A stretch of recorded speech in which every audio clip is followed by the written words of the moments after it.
welcome to the TED Interview. I'm Chris Anderson. This is the podcast series where I sit down with a TED speaker and we dive much deeper into their ideas than was possible during their TED Talk. Today on the show, Tim Ferriss, the life hacker. He's an author and podcaster who's built up a massive group of followers thanks to his bottomless well of advice on pretty much everything. Your work habits, your health, your hopes, dreams, and fears. His first book, The 4-Hour Workweek, was on the New York Times bestseller list for 4 consecutive years. It offers readers the prospect of once and for all turning your boring work life into something much more productive, much more satisfying. In his 2017 TED Talk, he shared his philosophy of Stoicism and encouraged us to question what it is that we're afraid of. What if I ...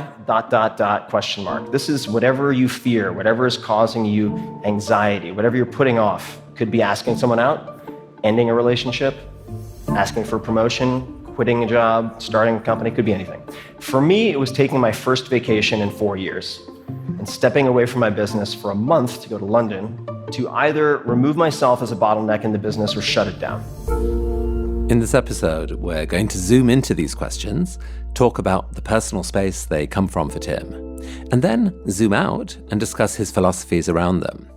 We'll be having conversations about some pretty intense topics, including depression, his brush with suicide, and his exploration of the mystery and potential of psychedelic compounds.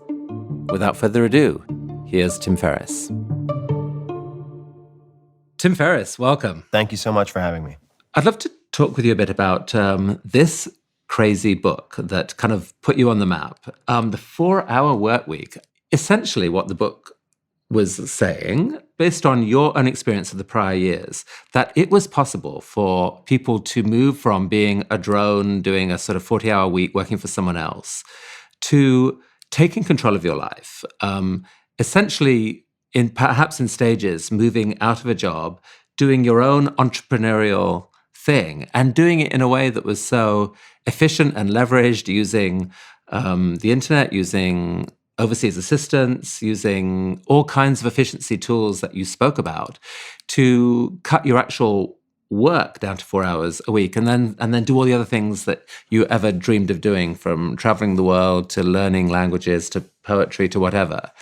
So you delighted so many people with the promise. You probably infuriated a few people as well who felt, come on, you are over-promising here. I mean, first of all, Tim Ferriss himself is no way is working a 4-hour work week. He's one of the hardest working people out there. You know, with the benefit of 11 years of wisdom and experience, like, what are some of the things that you would want people to take away from this book now? Yeah, the 4-Hour Workweek. What a blessing and a curse that title turned out to be.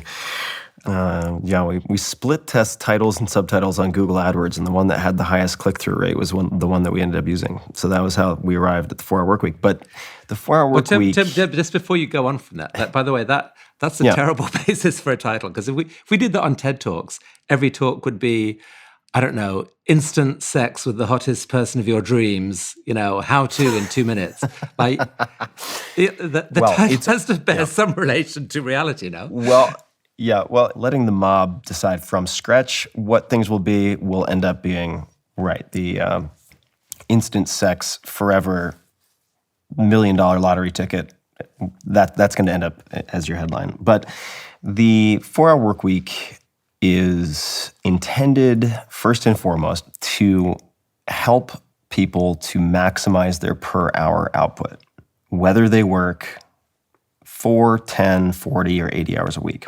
And I think that is why this book really hit a tipping point within Silicon Valley and tech entrepreneurs and so on. Initially, that was the 1,000 true fans, the early adopters who helped to make this book a bestseller.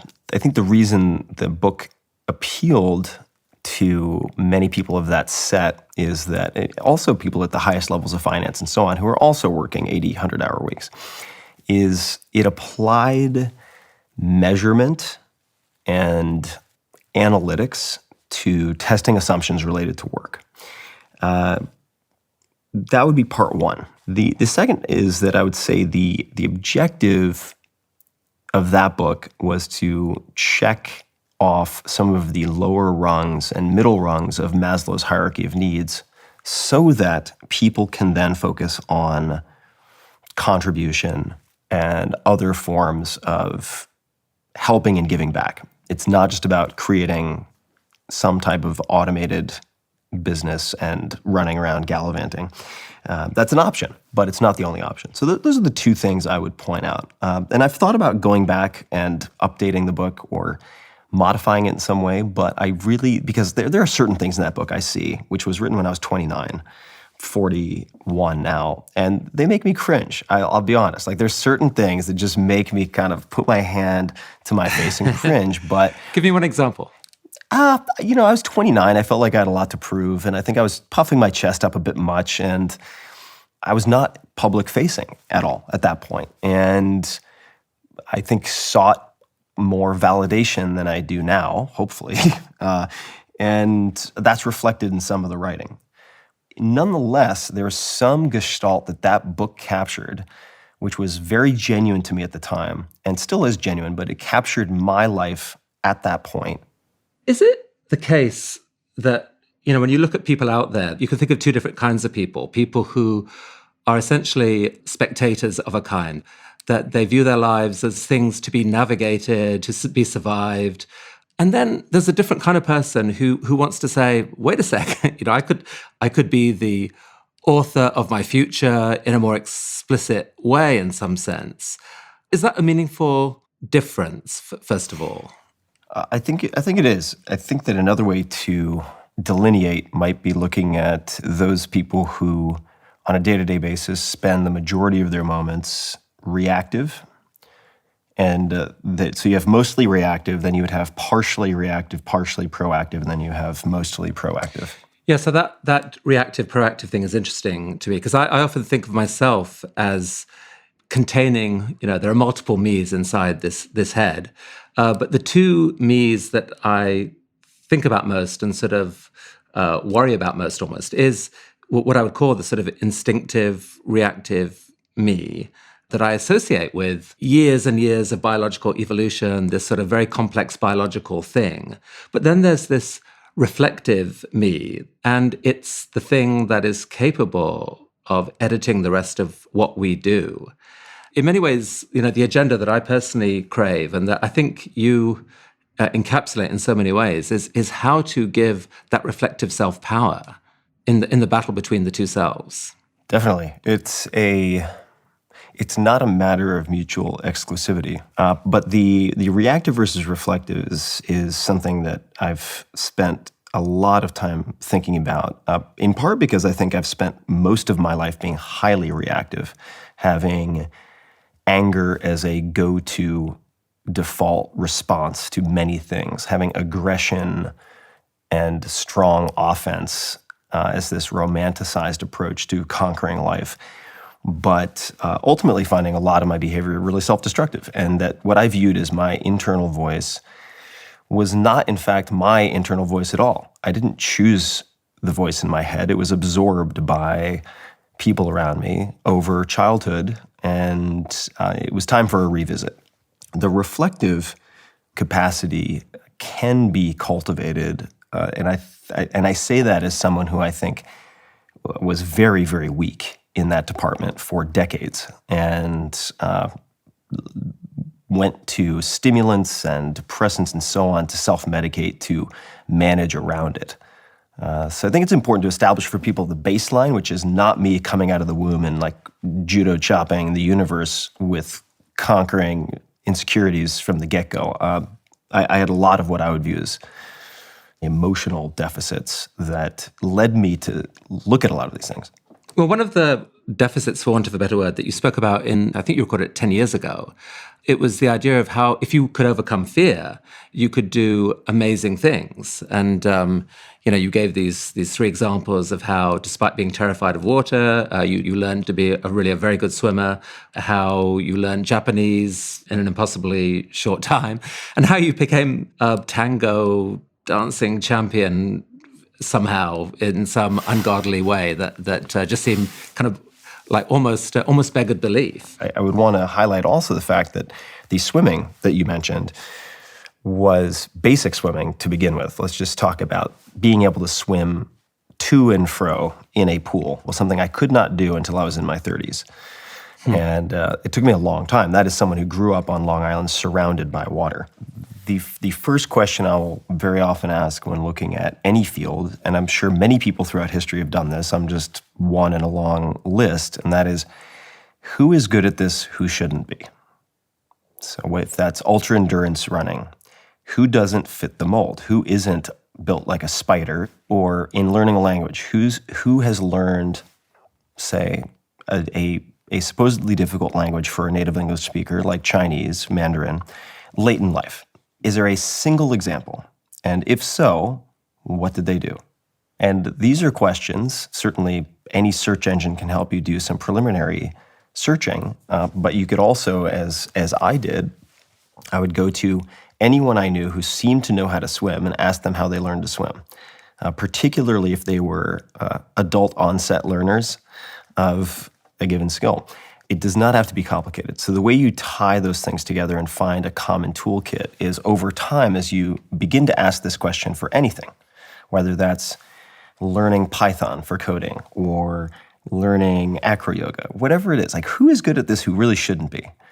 What can we learn from these edge cases? And the extremes inform the mean, not vice versa, right? So if you look at, say, many of these design firms, they don't often care about your prototypical, your average customer. They care about the people on the edges, because if the people on the edges can be designed for, the people in the middle will automatically get it. So to come back to your question, though, the question is, who is good at this or who has done this, who should not have been able to, who didn't fit the typical mold? But even once you've found the technique to do it, so say someone says, okay, here, this is what it actually takes to do difficult task X, that still involves a really intense amount of effort. Like people, it's not something that you will usually do on sort of, a 20-minute focusing exercise or something like that. You have to go back to it again and again. You have to stick with the technique.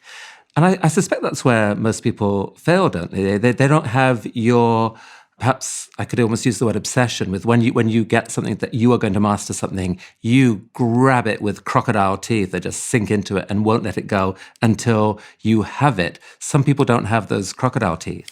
I think the perception is that I have crocodile teeth, and I can focus for extended periods of time on certain things. But for instance, currently, I have, I would say for the last 5 years, had on my resolutions to wake up earlier. And I've been unable to stick with waking up earlier, despite many benefits that I see anytime I wake up on the early side, which for most people isn't even that early, for, say, a week straight. So where are my crocodile teeth there, right? Or the fact that right now I am supposed to be rehabbing my right ankle, which I blew apart in some sports, and I'm not doing my rehab consistently, all right? No crocodile teeth. So what do I do? And in a case like that, I don't think that willpower is the hero it's sometimes made out to be. I think what we're looking for is compliance and accountability. Let's try this. Let's see if we get anywhere with this. I've got a problem, which I'm sure many other people have, which is, I'm constantly experiencing distractions from the internet. Here I am, I'm trying to control my email inbox. And I get a few emails in, and then I just think of 3 other things that would just be so interesting to do on the internet right now. And so I can't finish what I should be doing and go off and do that. I need a little Tim Ferriss therapy here. Help me apply some principles of the 4-hour work week to solving this problem. This isn't one size fits all, but I can tell you what I do. Number one is much like you would do with cleaning clothing. Say you're not going to throw every pair of dirty socks into your washer and dryer separately. You wait for a critical mass before you execute that task. And if we assume that, say, 30 to 40% of our time at least is spent task switching, that represents a huge competitive advantage if that time can be used on the tasks themselves. So simply by batching and scheduling email, say twice a day, with an auto-response that indicates you respond during those times, can help. The most important, I think, is having your priorities defined based on an outcome you want, like a target monthly income. Let's just say, for a lot of people who read the 4-Hour Workweek, it's a target monthly income, which has been calculated after doing something called ideal lifestyle costing. You want to know why you have a financial target, not just a moving number. And that then becomes the basis for prioritizing certain activities, which you run through an 80-20 analysis, right? But to give you an example, I'm looking at my phone right now. My phone has 618,952 unread email. Those are not going to be read. One piece that's in there that I personally thought is really important was just your emphasis on the Pareto principle, that 80% of benefit comes from 20% of what you do, that's a general principle that you can think about, and that therefore, if you can be happy with 80% of your output, you could cut your time down to 20%. And that's a very liberating thought, and I think it does apply to a huge number of things. So this is cool. So this is, in a way, what people would describe as a life hack, where you're sort of saying, okay, come on, reflective mind, we can't necessarily overpower our instinctive selves or our biological selves through just sheer strength. The truth is we're not as strong, but we're smarter. We can outwit our instinctive selves. And we'll do that by using these devices, like we're recruiting others to make a bet or calendaring something so that we've got these constant nudges, etc. And I think there's a lot of sense to that, to sort of smartly give yourself every technique you can to do a better job of winning that battle. For sure. And it comes back in a way to asking why or so what. Right? I'm afraid of X. Why? And then because this, so what? And then because of that, so what? So what? And when you go from the vague to the specific, that certainly is, I think most people would agree, helps with, say, goal setting and achieving goals. If you have very nebulous goals, the universe punishes you for that and rewards the specific ask. And with fear, it's the same thing. There's an exercise, which I call fear setting, that I can trace back all of my, I would say, best business decisions and also largest disasters averted to. And I continue to do it, I would say, once a quarter or as needed.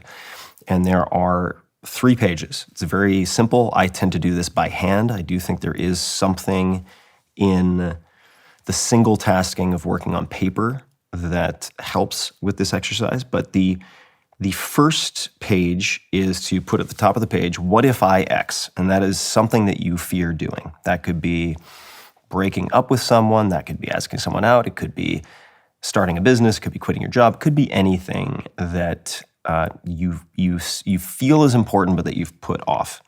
And then the 3 columns underneath that are define, prevent, and repair. And define is, let me write down specifically what are some of the worst things that could happen if I take this step.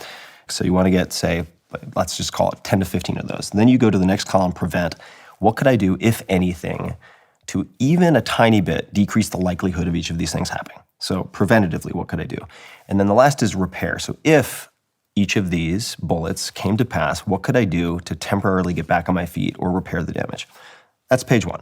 And so immediately, just in that page alone, people will often defang whatever it is they're afraid of and realize that it's shadow puppets.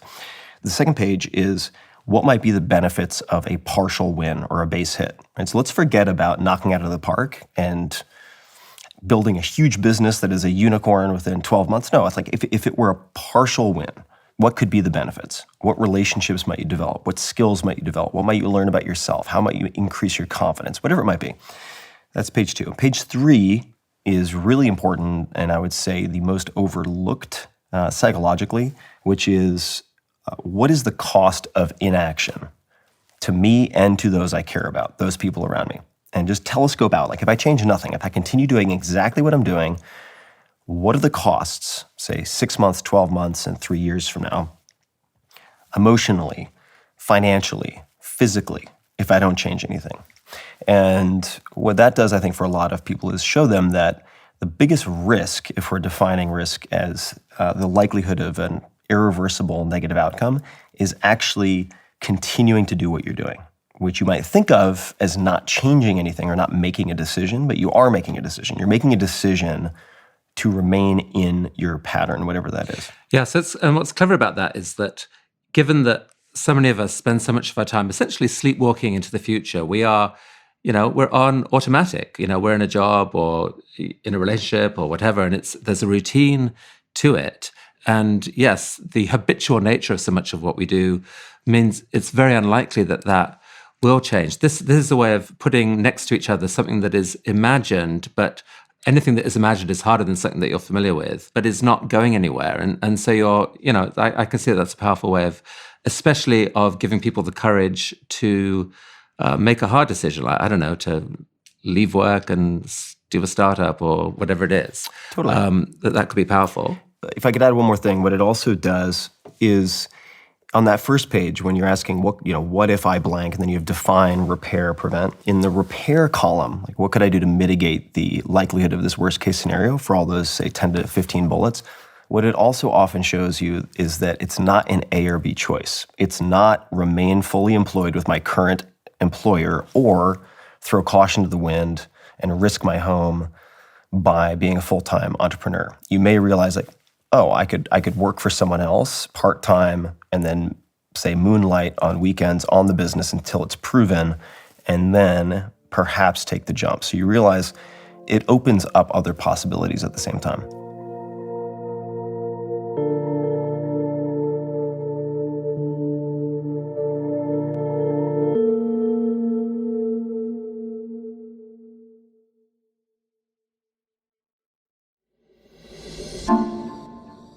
So you presented this as part of your belief in the philosophy of Stoicism. To a lot of people, just when they hear that word, they think of being Stoic, and we associate it with just kind of biting your upper lip and suffering pain in silence. What is meaningful to you about Stoicism? Stoicism, for me and for many people, it's an operating system, a set of beliefs and practices for thriving in high-stress environments. And what that means is becoming less emotionally reactive. I mean, in between a stimulus, something happening, and your response and action, there's a gap. And if you become increasingly aware of that gap, you become better able to choose a response that is most likely to perhaps not even necessarily get the best result, but prevent you from compulsively making things worse, right? So Stoicism for me is about having that self-awareness and on some level self-control. It is not about being passive. It's a tool, and some people can use it for academic purposes or theory. It was certainly very wide-ranging in the Greco-Roman world, but for me, it's really a system for training yourself to be less reactive. Yeah, so framed that way, it goes right to the heart of this thing we've been talking about how you empower your proactive mind over your reactive self. Right. I've been puzzled about a few things about you. You're an enigma in some ways to me and probably to some other people, because you sometimes seem to be saying you can have this amazing life that is so much better than what you've got. You can, it is absolutely possible for you to have the 4-hour work week or the amazing body or whatever. Right. Almost implying these incredible things are sort of easily within reach. And yet, when you actually dig a little deeper, you see this narrative often of actually quite intense pain and like difficulty and challenge. Trying to relate these two, I found a really interesting quote or mantra from the weightlifter Jerzy Gregorek. Mm-hmm. In your TED Talk, I think the quote from Gregorek was quite simple. It was, easy choices, hard life, hard choices, easy life. Mm-hmm. Talk about that, because that I found that incredibly helpful in understanding you and in understanding Stoicism.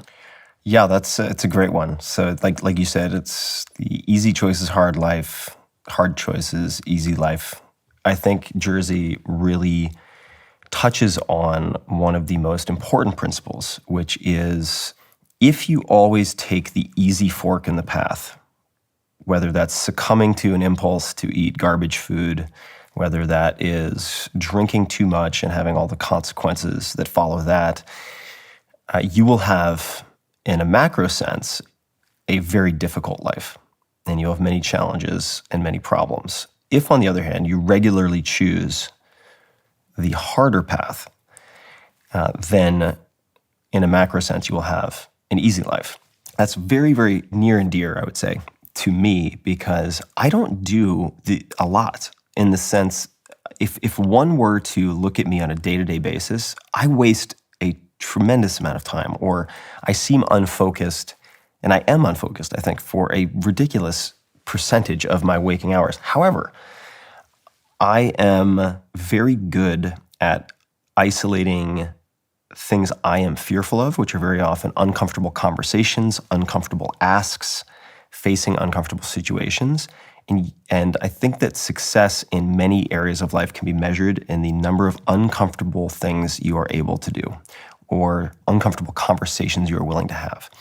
And having Jersey's mantra up front and center is a reminder to that. You don't actually have to do a lot or make a lot of decisions to have disproportionate success compared to a lot of people. Confidence is not a trick. You don't read a book or go through mental gymnastics. Confidence is a byproduct of stretching yourself and proving sufficiently to yourself that you are competent in some area. And you need people to stress you, or you need to subject yourself to stress for that. I mean, you yourself went through some serious stresses as a child, and in your TED Talk, you spoke about how you suffered intense depression. In fact, have done much of your life with bipolar ups and downs, and that at college you came very close to killing yourself at one point. Is there anything more you can tell us about that story? Oh, I can. I'm happy to talk about it. I had a very safe talk prepared, which would have done, I think, decently well. And I felt at one point ashamed that I had this incredible opportunity to be on the TED stage in the opening session, and came to the conclusion I was morally obligated to at least attempt to talk about this really dark stuff. And I'm not going to lie. I tried to maybe wriggle out of it a little bit, and I said, Chris, I'm sorry. I had to change the talk. I understand if you want to get a different speaker, da-da-da-da-da. And we did the rehearsal, and he said, Tim, I've got some bad news. I think you're going to have to give this talk. So I just wanted to first thank you for applying good pressure in this context. It was, I think it's one of the more important things that I've done. So thank you. You're welcome. And I would say that, as you mentioned, my family has a long history of depression on multiple sides, and I've seen it paralyze members of my family. Completely render them unable to operate in normal life. I developed coping mechanisms to contend with some of that, whether that be self-medicating in various ways, whether that entail lots of very intense physical exercise. Nonetheless, found myself at a point not just pondering committing suicide, but fully planning it and close to pulling the trigger, metaphorically and very literally. The reason that didn't happen is I had reserved a book about suicide through Firestone Library at Princeton, and I had done so remotely, but I'd forgotten to change the mailing address. So when the book became available, it got mailed to my parents' home and said something along the lines of, hi, Tim Ferriss, your book, How to Kill Yourself in 10 Easy Steps, or whatever it was called, which, keep in mind, was out already. So some poor sap was already digesting this material. And I received a very, very clearly worried call from my mom, and made up a lie on the spot about how it was for another student at Rutgers who didn't have access to Firestone. And I lied, but that call snapped me out of it. in the sense that I realized it wasn't all about me. It wasn't just about me. It was about my family, and they would blame themselves until they died for my death, even if I tried to make it look like an accident. That is why it didn't happen. It was just dumb luck. And that's the part that scared me, the element of chance. So that's where ultimately the Stoicism came in, and I collected lots of different approaches. Not all of them helped. I mean, most of them did not help. Very few of them helped a lot. And fear setting ended up being one of them. Well, I guess a lot of people around the world can be very grateful to your mother for whatever she said to you there. Yeah, she's a good mom.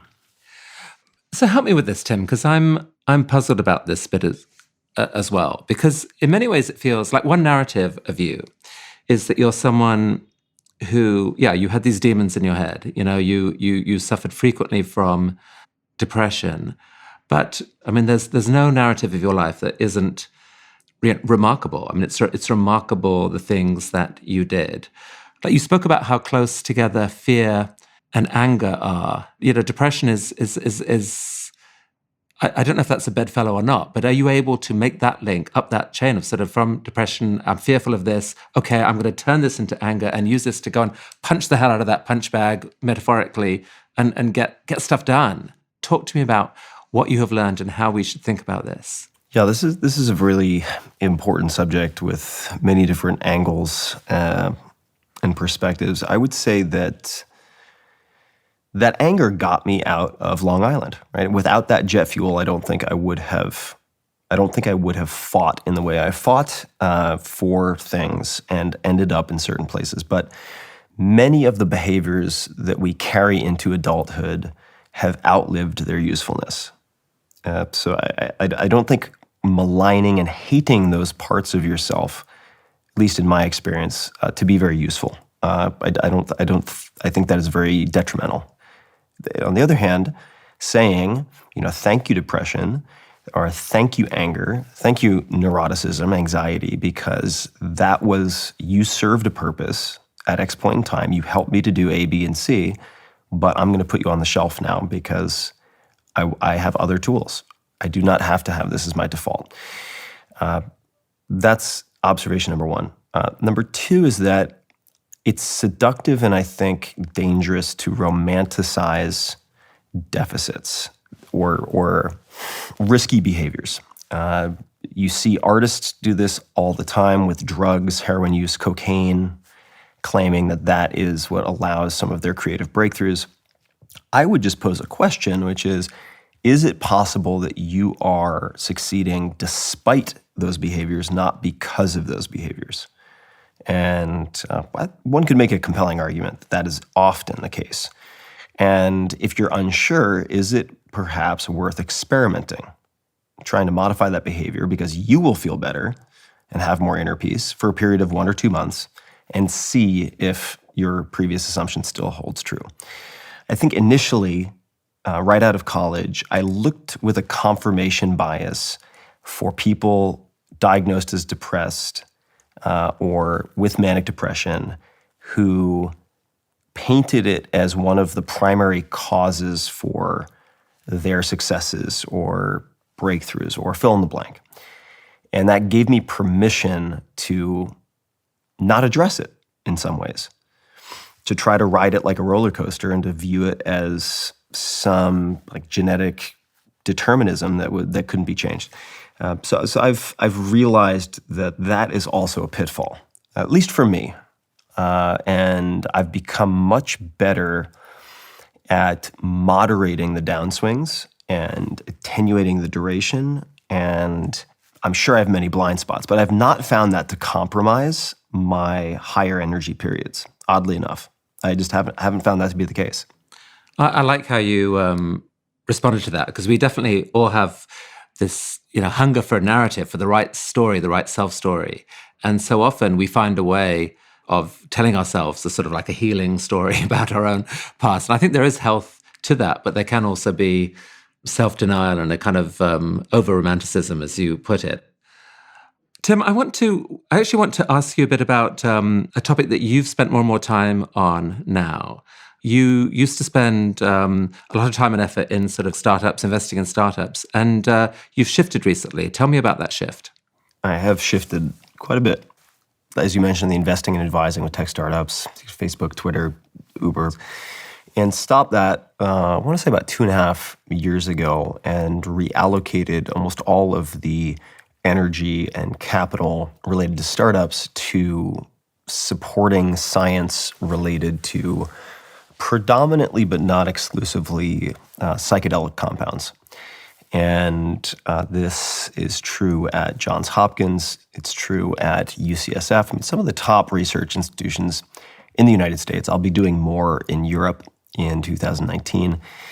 And the psychedelics are important to me because they have, on some level, saved my life. And they're profoundly scientifically interesting and powerful for the same reason that the fear-setting exercise is powerful, in that it acts as a pattern interrupt with narratives that we use, which are the stories we tell ourselves, which comprise our reality.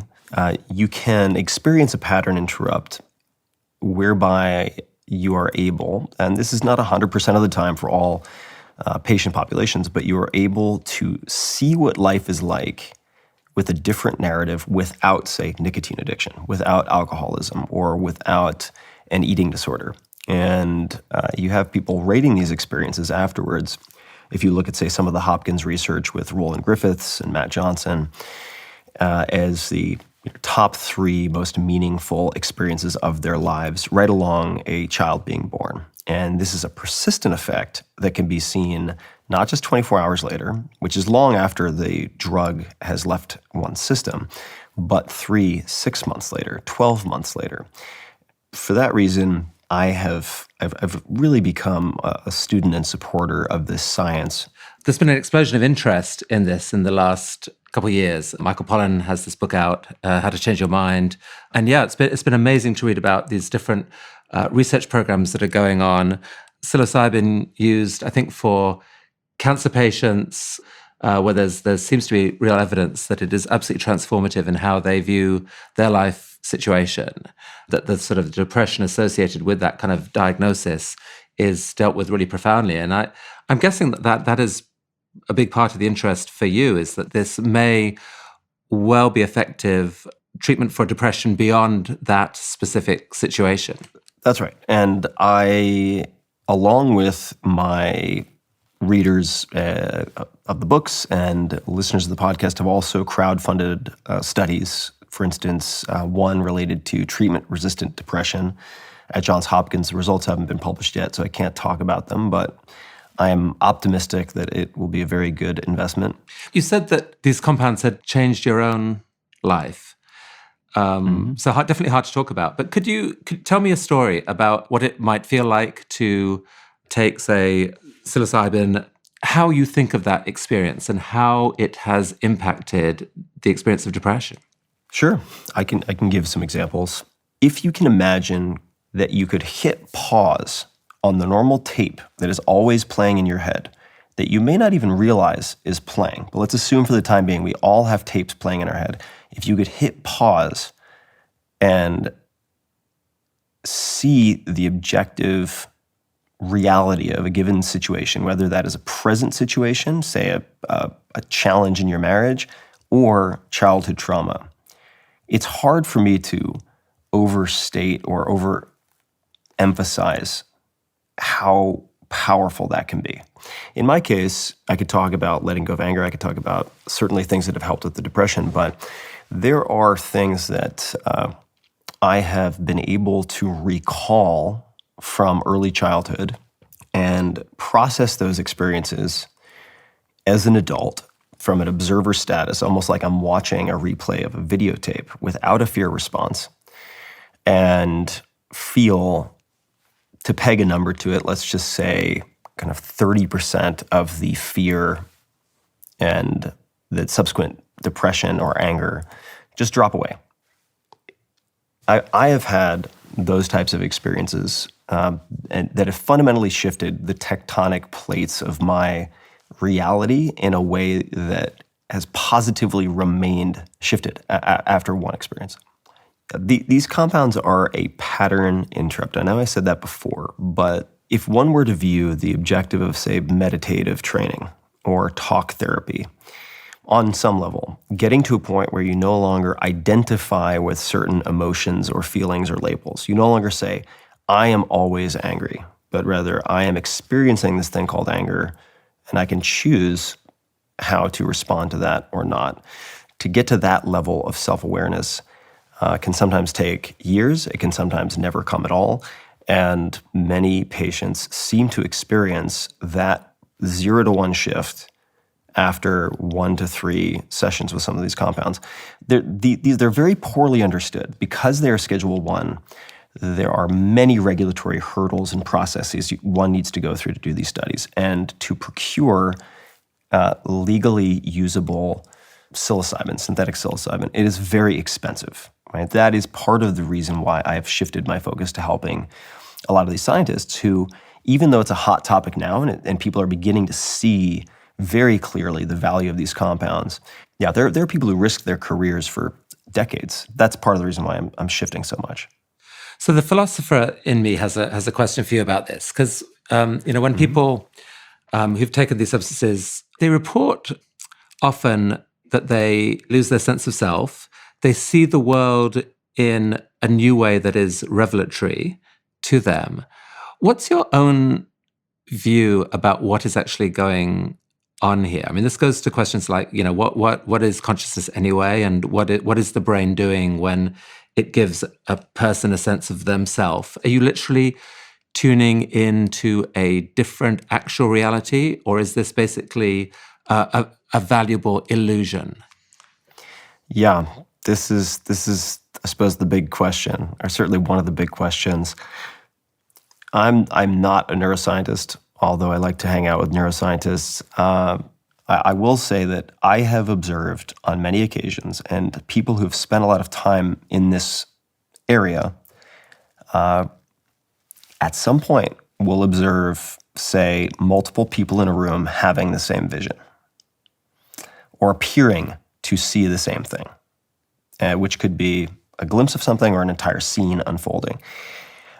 This is also culturally very widely reported in nearly every civilization that has used these compounds routinely. And so that begs a lot of questions and brings up a whole bunch of hypotheses worth disproving. But I think there's more to it than just pathological firing of neurons. Just explain to me that piece again. Like, what's the surprise moment here?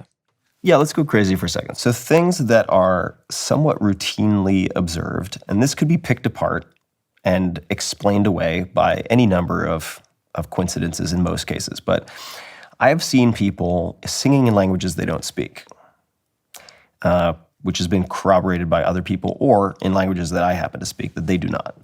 I'm not saying it's magic. I'm just saying it's very hard to explain.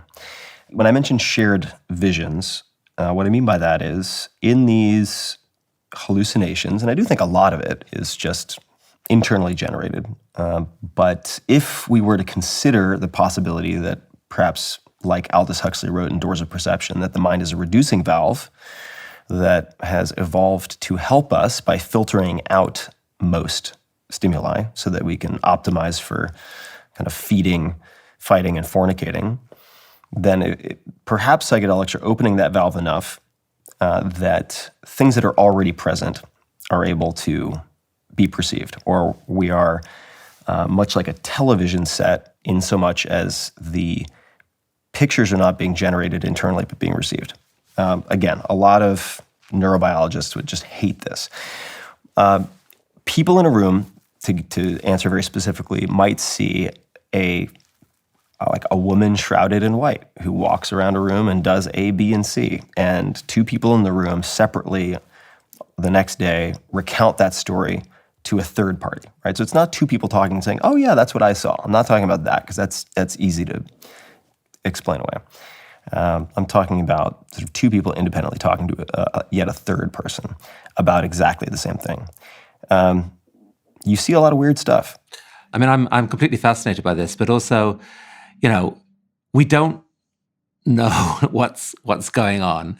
Our brains are the most beautiful and wonderful thing that we have. And at one level, because everyone's different and there are so many different experiences. And I think you'd agree that, like, some people still, it's quite possible for someone to take one of these substances and have kind of a horrifying experience and possibly even a damaging experience if not done properly. I mean, how worried are you that that there's this, there's so much interest in this right now that we may overshoot and somehow encourage, tons of people to go out and experiment in a sort of kind of crazy way?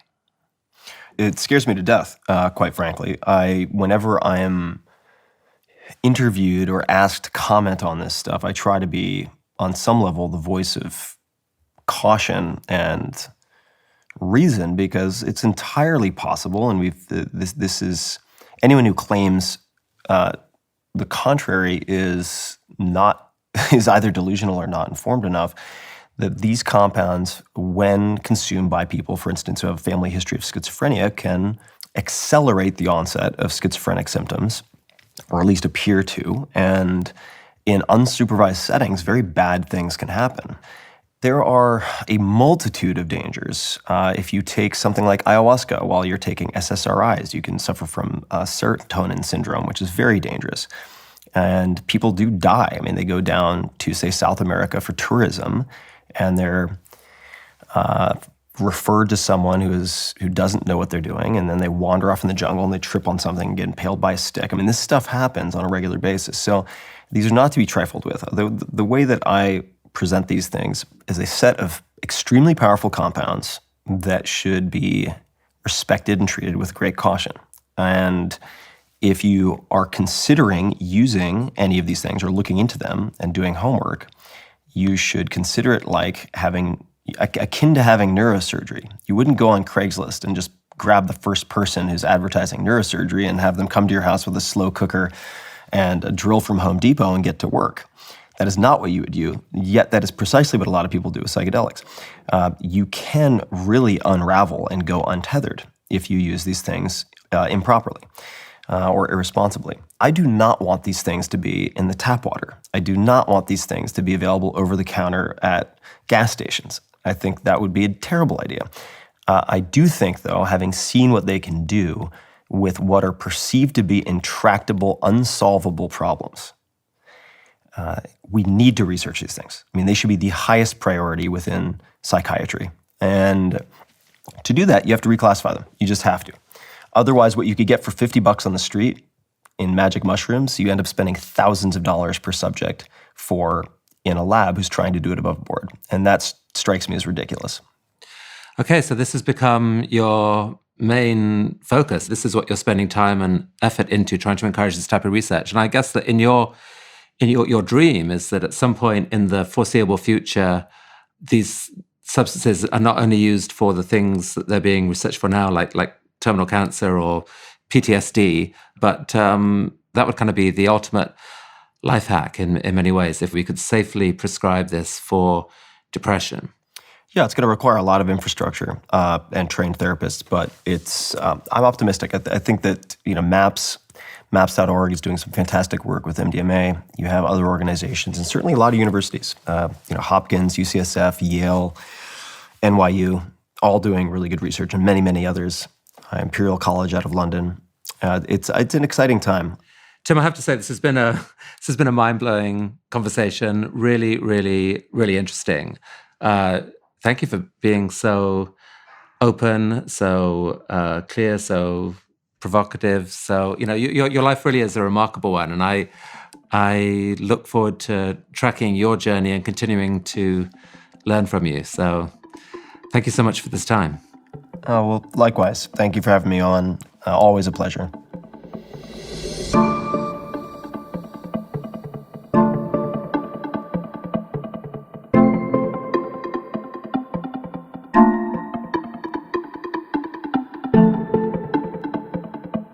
Tim Ferriss is the author of 5 books, including The 4-Hour Workweek, and you can listen to his TED Talks on TED.com.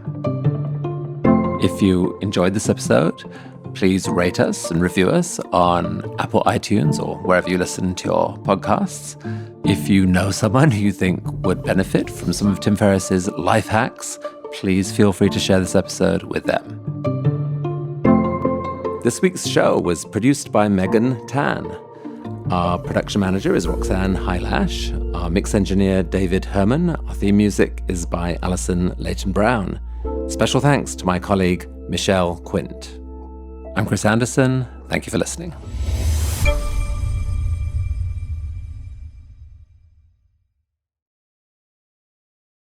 In our next episode, I sit down with Yuval Harari, the best-selling author, historian, futurist.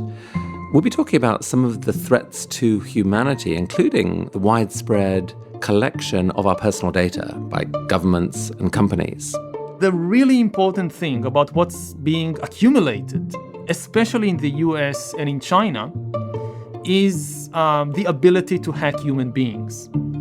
The ability to hack human beings means the ability to understand humans better than they understand themselves. And once that happens, it changes everything. Okay, and this is worth trillions and trillions, not billions. That's next time on The TED Interview.